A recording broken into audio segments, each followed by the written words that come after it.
Há um momento em todo verdadeiro despertar espiritual que não se parece em nada com luz, nada com paz, nada com a iluminação que lhe foi prometida. Parece uma perda. Você perde a certeza. Você perde pessoas. Você perde a identidade.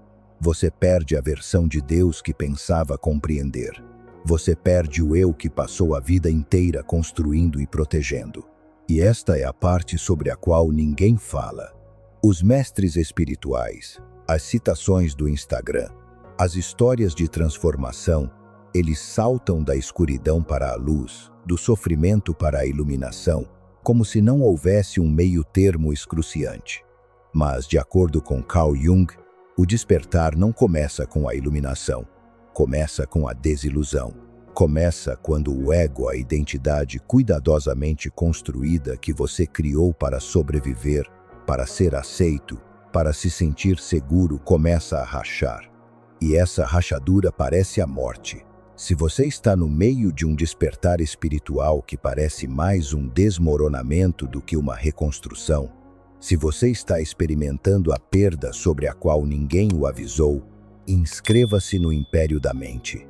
Exploramos a verdadeira psicologia da transformação, as verdades desconfortáveis do desenvolvimento espiritual. Clique no botão de inscrição. Você não está sozinho nisso. 1. Individuação. A jornada sobre a qual ninguém te avisou. Jung chamou esse processo de individuação. E o termo soa clínico, abstrato. Mas o que ele descreve é tudo menos isso. Individuação é a jornada de se tornar inteiro, de integrar todas as partes de si mesmo, não apenas as aceitáveis, não apenas as espirituais, mas todas elas. Mas eis o que ninguém te conta. A plenitude não é confortável, não é pacífica, não dá a sensação de chegar lá. Dá a sensação de desmantelar tudo o que você pensava ser. Porque para se tornar inteiro, você precisa primeiro confrontar o que Jung chamou de sombra, as partes de si mesmo que você negou, rejeitou, reprimiu ou projetou nos outros.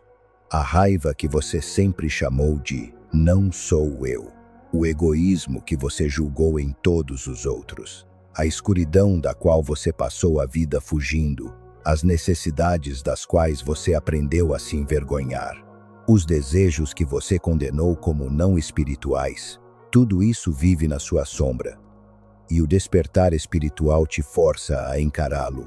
Para os empáticos, isso é especialmente doloroso. Por quê?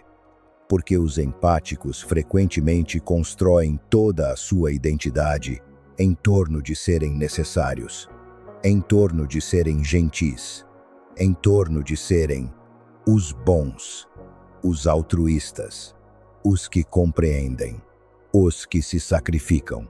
E essa identidade parece espiritual, parece amor, parece que você está fazendo o que deveria fazer. Mas quando o despertar começa, você percebe algo profundamente perturbador. Parte da sua bondade era medo. Medo do conflito, medo da rejeição, medo de não ser amado se você não fosse útil. Parte da sua paciência era autoabandono, não maturidade espiritual, mas uma incapacidade de honrar suas próprias necessidades ou estabelecer limites. Parte do seu amor era uma necessidade de validação, uma tentativa desesperada de provar seu valor sendo indispensável para os outros. E essa percepção é como se você estivesse se perdendo, porque se você não é paciente, compreensivo, generoso sem fim, quem é você? Se a sua bondade foi contaminada pelo medo e pela carência, alguma parte dela era real? Se a sua identidade foi construída sobre uma base falsa, o que resta quando essa base desmorona? Essa é a dor do despertar e é excruciante. 2. O narcisista como espelho. Por que a perda é tão dolorosa? E se você já esteve envolvido com uma personalidade narcisista, a perda é ainda mais dolorosa, porque Jung compreendeu o seguinte sobre essa dinâmica. O narcisista reflete uma versão de você que seu ego desesperadamente quer acreditar ser real. Ele mostra o salvador, o curador, o indispensável, a única pessoa que realmente o entende, o especial, que pode salvá-lo. E para o empata, isso parece um propósito, uma vocação, uma prova de que sua sensibilidade, sua profundidade, sua capacidade de amar tem significado. O narcisista faz você se sentir visto, não por quem você realmente é, mas pelo papel que você desempenha. E se você tem ansiado por reconhecimento, por validação, por provas de que você importa, isso parece amor, mas não é amor. É uma transação. É o ego do empata e o ego do narcisista presos em uma dança que não serve ao crescimento real de nenhum dos dois. Quando essa dinâmica desmorona, quando o narcisista te descarta, quando você finalmente enxerga a manipulação, quando o espelho se quebra, você sente como se tivesse perdido seu propósito, sua identidade, sua prova de que você importa. Mas aqui está o paradoxo que Jung compreendeu.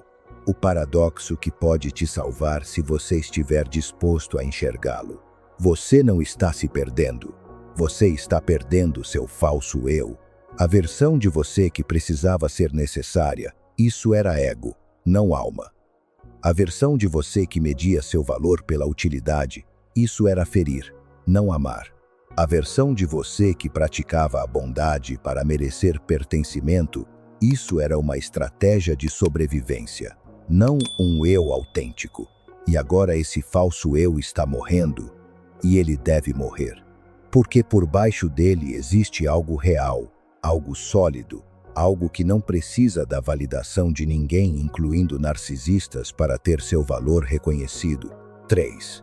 O despertar espiritual como luto. O que você realmente está lamentando? O despertar espiritual se assemelha ao luto porque você está lamentando ilusões. A ilusão de que o amor exige sofrimento. Que o amor verdadeiro significa tolerar abusos, aceitar migalhas, dar infinitamente sem receber nada em troca. A ilusão de que ser escolhido define o seu valor. Que você só importa se alguém, especialmente alguém fragilizado ou poderoso, o escolher como especial.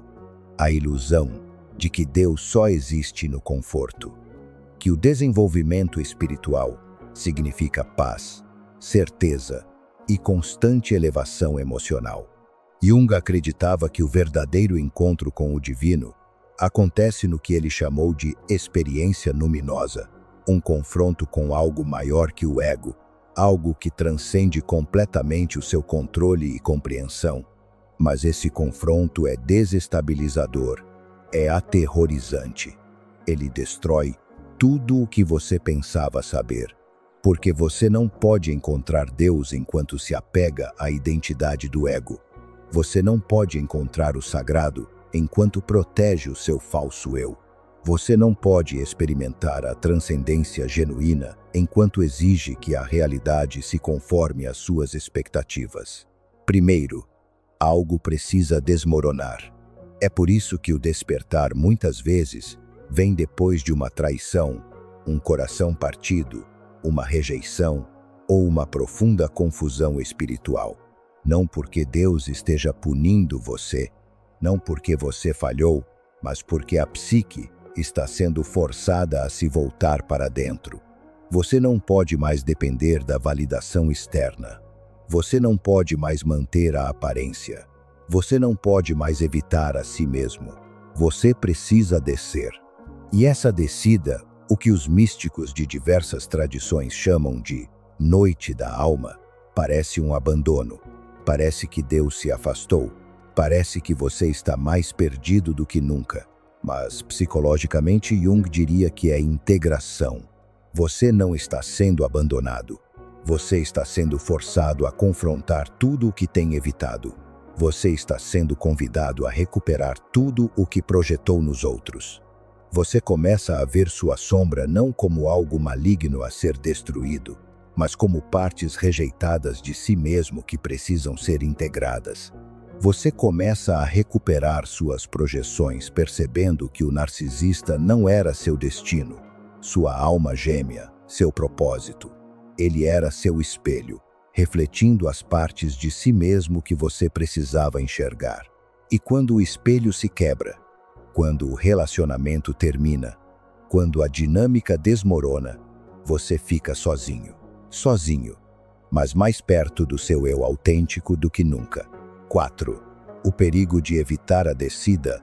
Jung alertou que as pessoas que evitam essa descida, que rejeitam a noite, que ignoram o luto, que se apressam em buscar o pensamento positivo, sem fazer o trabalho com a sombra, permanecem espiritualmente superficiais. Elas se apegam a crenças rígidas porque a flexibilidade exigiria questionamentos sobre si mesmas. Projetam o mal para fora porque reconhecer sua própria escuridão destruiria sua autoimagem. Nunca questionam sua própria sombra porque manter a ilusão de ser o bom parece mais seguro do que se tornarem inteiras. E permanecem presas, espiritualmente estagnadas, psicologicamente fragmentadas. Podem parecer espirituais, podem usar a linguagem correta, podem realizar todas as práticas corretas, mas não há profundidade, nenhuma integração, nenhuma transformação real, porque a verdadeira transformação exige que você atravesse a morte, não a contorne. Mas o empata que desperta aquele que não ignora, que não espiritualiza sua evitação desperta de forma diferente. Ele para de culpar o narcisista. Não porque o narcisista não tenha sido prejudicial, ele foi, mas porque a culpa mantém você focado no externo, mantém você preso à consciência de vítima, impede você de ver sua própria participação na dinâmica. Ele para de resgatar os outros. Não porque a compaixão desapareça, mas porque ele finalmente entende que você não pode salvar ninguém de si mesmo, e tentar fazer isso é ego, não amor. Ele para de representar bondade para obter validação.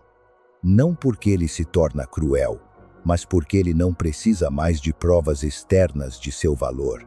Ele está aprendendo a ser bom porque isso está alinhado com seus valores, não porque ele rende amor.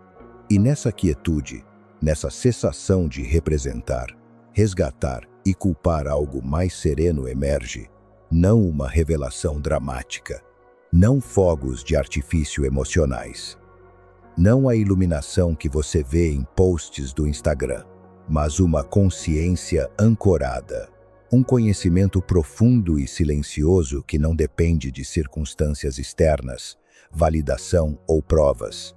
5. Onde Deus realmente se encontra. Você começa a entender que Deus não se encontra no caos. Não se encontra nos altos e baixos dramáticos de relacionamentos tóxicos. Não se encontra na adrenalina de ser necessário ou na validação de ser escolhido. Deus não se encontra na validação do ego. Não se encontra nas migalhas ocasionais de afirmação do narcisista.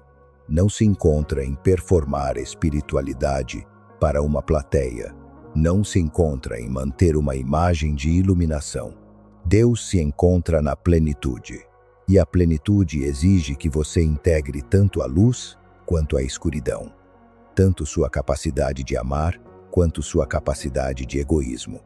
Tanto suas aspirações espirituais quanto suas necessidades humanas. Tanto sua compaixão quanto sua raiva. É isso que Jung quis dizer com a integração dos opostos. Você não pode se tornar pleno identificando-se apenas com a luz e projetando toda a escuridão para fora. Você não pode se tornar espiritualmente maduro alegando estar além da raiva, além da necessidade, além da confusão humana. Você se torna completo ao reconhecer tudo isso, ao trazer sua sombra para a consciência, ao aceitar que você contém multidões, e isso não é uma falha, é o que te torna humano. E, paradoxalmente, essa integração, essa aceitação da sua plena humanidade, é o que permite um encontro genuíno com o divino. porque você não está mais representando, você não está mais fingindo, você não está mais mantendo uma imagem espiritual. Você é simplesmente real, firme, completo.